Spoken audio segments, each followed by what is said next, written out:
Right now in Jamaica News Page tonight, we're following several developing stories. A woman is mowed down by a speeding Toyota Mark X in Ocho Rios. Tonight, late-breaking details on the driver at the center of this deadly accident. Also developing tonight, a family feud turns deadly in St. Elizabeth. A 23-year-old man is killed and two relatives injured in a brutal machete attack at their family home. Tonight, what police are revealing about the suspect. And a tragedy in Spanish Town, St. Catherine. A teacher from a prominent Portmore High School is gunned down. What investigators are revealing tonight. Plus, there's good news tonight.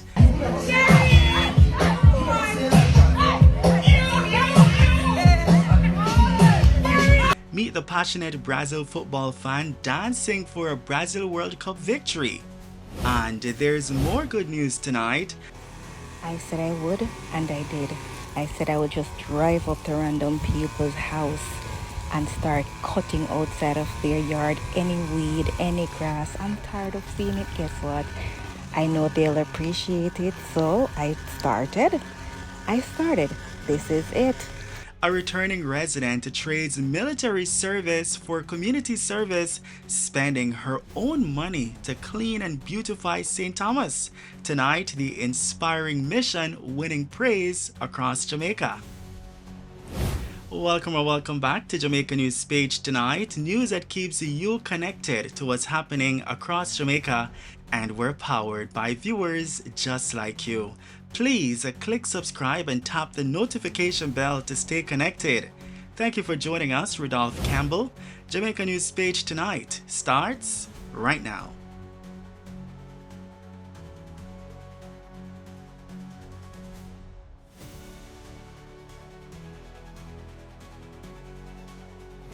And we begin tonight with good news. After nearly a week of uncertainty and growing fears for their safety, 4 missing fishermen are found alive and safely back on shore. The men reportedly left Westmoreland by boat on June 5, heading to the Pedro Keys, but lost communication with their relatives during the journey. Concern grew after family members were told by fellow fishers that the men were expected to return, but days passed with no sign of them. In this video circulating on social media, one of the fishermen appears to explain that their boat overturned during the ordeal, and despite the frightening experience at sea, he says they never stopped praying. Now sea water. Come here, best be swimming, huh? I'm gonna feel the food stuff I need so. I go turn over. I'm going to that. I tell you. Go out to that one.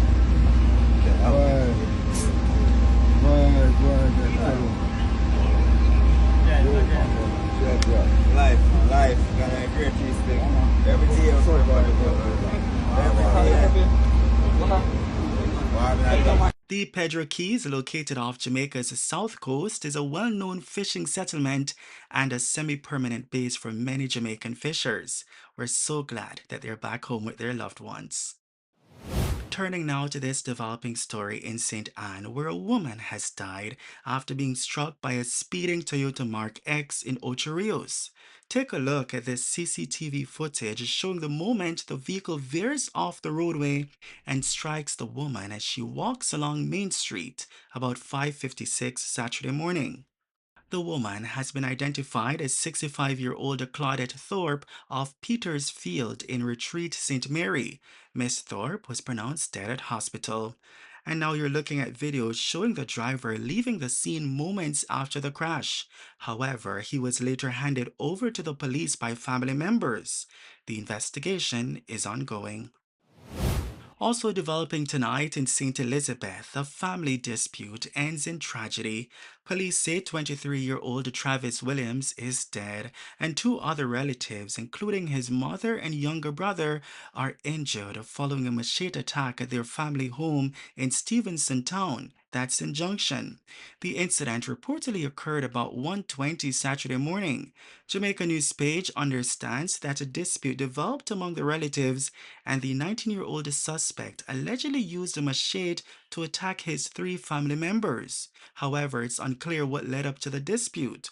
Police were called to the scene and found Travis Williams unresponsive. The two other victims were taken to hospital for treatment while the 19-year-old suspect was taken into custody.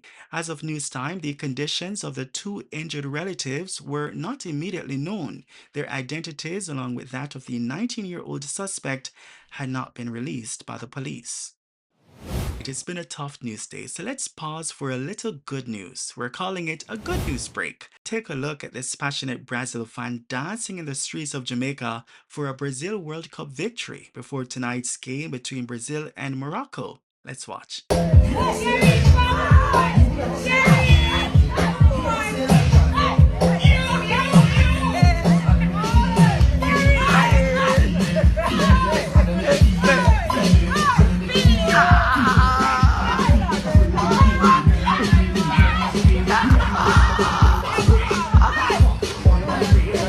Win, lose, or draw, you've got to admire his energy. The game ended with a 1-all draw, and let us know in the comments what you think about this good news break. Turning now to this developing story in Spanish Town, St. Catherine, where a teacher is gunned down. The man has been identified as 35-year-old Roshane Beckford, otherwise called Pancho, a physical education teacher at the Ascot High School in Portmore. Police reports are that about 3:15 Friday afternoon, Mr. Beckford received a phone call indicating that a family member said to be his mother was ill and needed his help. He reportedly went to an address on March Penn Road where he was attacked by unknown men and shot multiple times. The police were called and Mr. Beckford was taken to the Spanish Town Hospital where he was pronounced dead. Investigators have not yet established the motive. The Spanish Town Criminal Investigation Branch is probing the killing. And news just in, a 48-hour curfew has been imposed in the area.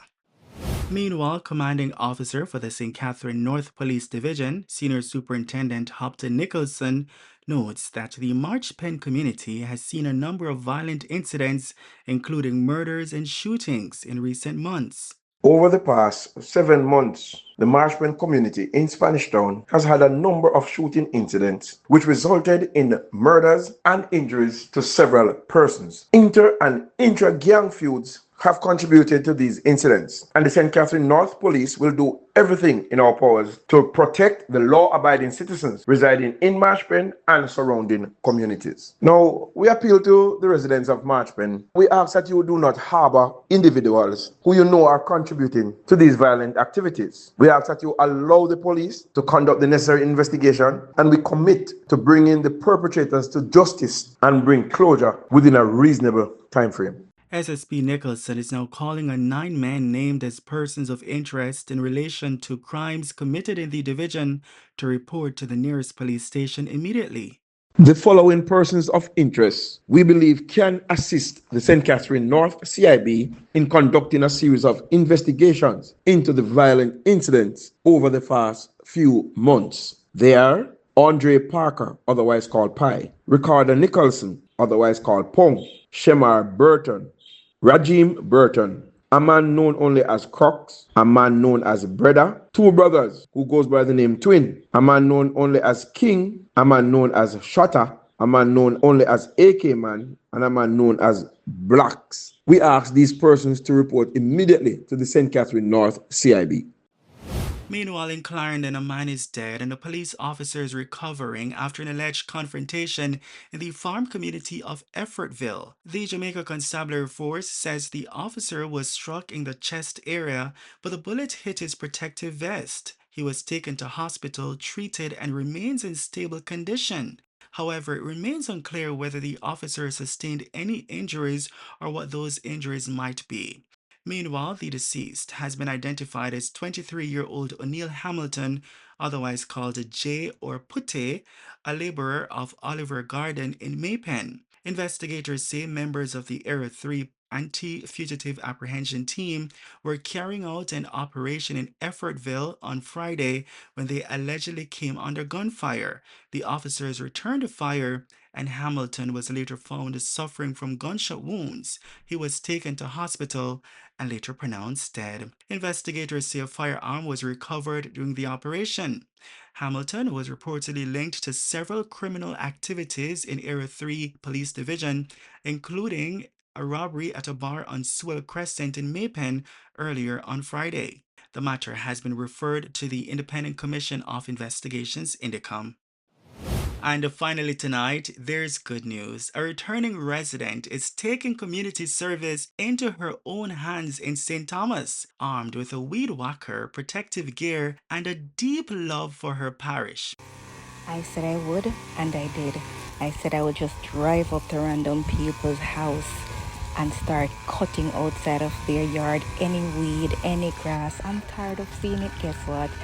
I know they'll appreciate it, so I started. This is it. Watch out, I might be coming to your yard if you live in St. Thomas. Michelle Jones is a 47-year-old former United States Navy sailor who recently returned to Jamaica and says the work is not about recognition or reward. It's her way of giving back. So I realized it's a bigger area than I thought. I said I would clean this area. And this is at the tax office in Martin Bay. But when I check it out, I realized that this needs cleaning up. So this Rasta man here is the caretaker for the property. So me and him go deal with the thing right now. Jones, a former Yalis Primary and Seaforth High student, spent much of her adult life overseas. She worked in hotels, call centers, on a cruise ship, and later migrated to the United States, where she eventually joined the Navy. After being honorably discharged, she returned to Jamaica and settled back in St. Thomas. So I have some schoolers here. Which school am I go?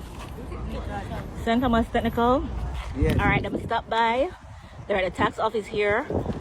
I asked the guys to help. One of them asked if they're gonna get paid. And that's a very good question. And grandson. No, not at all. You know, that's very good when he asks if he's gonna get paid.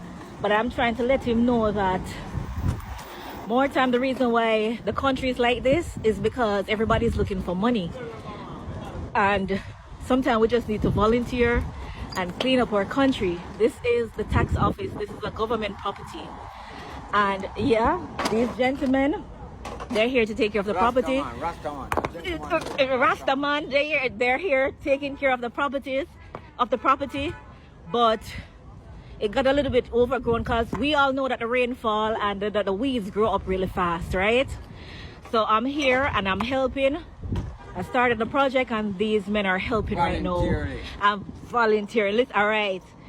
So I'm telling these young men right here, sometimes it's not all about money. I have helped so much. It landed me in the United States.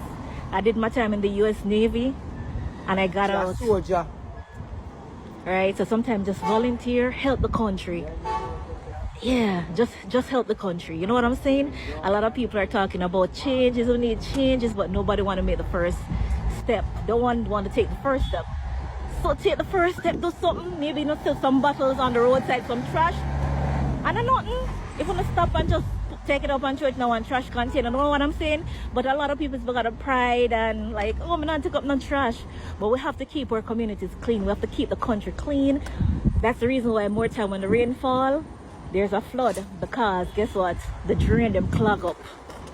You get what I'm saying? Yeah, man. So we have to do our part. Everybody, we're not too small to do our part by picking up some trash and throwing them into the trash container. What am I saying? Or anything else that will uplift Jamaica. You can start from your community, start from home, start from your community. Agree? Agreed. Well done, Miss Jones. Thank you for your service and also for inspiring others to do the same. And that's the news on Jamaica News Page tonight. Thank you for staying connected to what's happening across Jamaica, and we're powered by viewers just like you. Please leave a comment so we can welcome you with a shout out. Thank you for joining us, Rudolph Campbell, and also thank you for watching Jamaica News Page tonight. We'll see you in the comments, and be sure to like, share, and join us again for more news.